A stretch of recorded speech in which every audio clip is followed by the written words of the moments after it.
అధ్యక్ష, ఇది పరిశ్రమల శాఖ, మున్సిపల్ అడ్మినిస్ట్రేషన్, లేబర్కి సంబంధించిన సమస్య సార్. రాజమహేంద్రవరంలో ఆంధ్రప్రదేశ్ పేపర్ మిల్ ఉంది సార్. దీనికి సంబంధించిన మేనేజ్మెంట్ వ్యవహారం వల్ల అనేక సమస్యలు ఉత్పన్నం అవుతున్నాయి. 12-13 సంవత్సరం నుంచి కావాల్సిన పన్నులు కూడా చెల్లించడం లేదు. లోకల్ బాడీకి రాజమండ్రి కార్పొరేషన్ కానీ పక్కనే ఉన్న కాతేరు పంచాయతీ కానీ దాదాపు 15-16 కోట్ల రూపాయలు బాకీ పెట్టేసి యాజమాన్యం మొండి వైఖరి వస్తుంది సార్.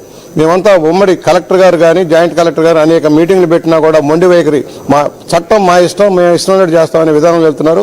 ఒకటి కాలుష్యానికి సంబంధించింది, ఏదైతే వెంకటనగరం దగ్గర ట్రీట్మెంట్ తర్వాత నీరు లంకల్లో వదులుతారు సార్.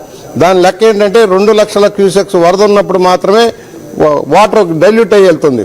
కానీ ఇవాళ 10,000 క్యూసెక్స్ ఉన్నప్పుడు కూడా కాలుష్యం కలిసిపోయే పరిస్థితిలో ఉందో మనం డ్రోన్ పెట్టి చెక్ చేయించాం సార్.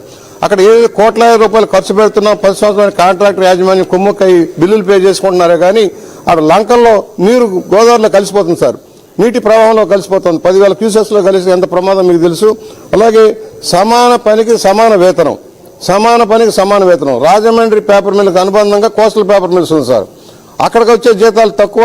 ఎన్నిసార్లు చెప్పినా మొండి వైఖరి కార్మిక శాఖ పట్టించుకున్నందువల్ల ఒకటి రాజమండ్రి మిల్లులో అగ్రిమెంట్లకి నానా ఇబ్బంది పెడతారు సార్.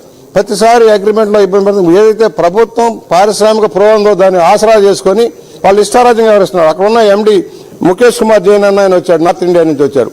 ఆయన స్థానిక అధికారులు ఎవరైతే ఉన్నారో కులాలు పెట్టి మాట్లాడతాడు, కుల వ్యవస్థను పేరెత్తాడు, స్థానిక అధికారులందరినీ తోలనాడతాడు, అండర్ ఎస్టిమేట్ చేస్తాడు. స్థానిక అధికారులు కూడా మానసిక స్థైర్యం దెబ్బతినేలాగా చేస్తాడు. దాన్ని తగిన చర్యలు తీసుకోమన్నాం. ఎందుకంటే పారిశ్రామిక విధానం అన్న దాన్ని ఆసరా చేసుకొని ఇష్టారాజ్యంగా పన్నులు కట్టకపోవడం. నిన్న కూడా కోర్టులో కూడా చెప్పింది, మీరు అర్జెంటుగా మీరు పే చేయమంటే పే చేసేదానికి అవకాశం ఇవ్వటం లేదు. అలాగే ఒకటి కోస్టల్ పేపర్ మీద అగ్రిమెంట్ కంప్లీట్ కాల. ఏదైతే నేను చెప్పాను, ఇక్కడ రూపాయి ఇస్తే అక్కడ పావలా ఇస్తానంటే ఎలా కుదురుతుంది సార్? ఒకే పనికి సమాన వేతనం. వాళ్ళు నిన్న మోడీ గారు కూడా చెప్పారు, పరిశ్రమల లాభాలు కార్మికులకు కూడా లాభాలు ఉండాలి, నష్టం జరిగేలాగా ఉండకూడదని చెప్తే ఈ యాజమాన్యం కార్మిక వ్యతిరేక చట్టాలు అమలు చేస్తుంది. దయచేసి వెంటనే తక్షణ చర్యలు తీసుకుని, ఒకటి పన్నులు చెల్లించకపోతే మీరు పన్నులు పెరుగుతాయి సార్. మీకు పన్నులు పెంచితే పెన్షన్ పన్నులు కడతాం, నేనైనా మీరైనా కడతాం, కరెంటు బిల్లులైనా అలాగే కడతాం. కానీ యజమాని అలా నా ఇష్టం వచ్చిందే కడతా, నేను పావలాయే కడతా, మీరు రూపాయి వేస్తే కుదరదు అంటారు. ఏదైనా ఎన్నిసార్లు చెప్పిన అధికారులు ఎన్ని మీటింగ్లు పెట్టినా వినటం లేదు. ఈ మొండి వైఖరి మీద చర్యలు తీసుకొని కాలుష్యం మీద చర్యలు తీసుకోమని నేను విజ్ఞాపన చేస్తున్నా. వాళ్ళ పవన్ కళ్యాణ్ గారు లేరు, ఎందుకంటే నేను మొన్నే డ్రోన్ పంపించాను సార్.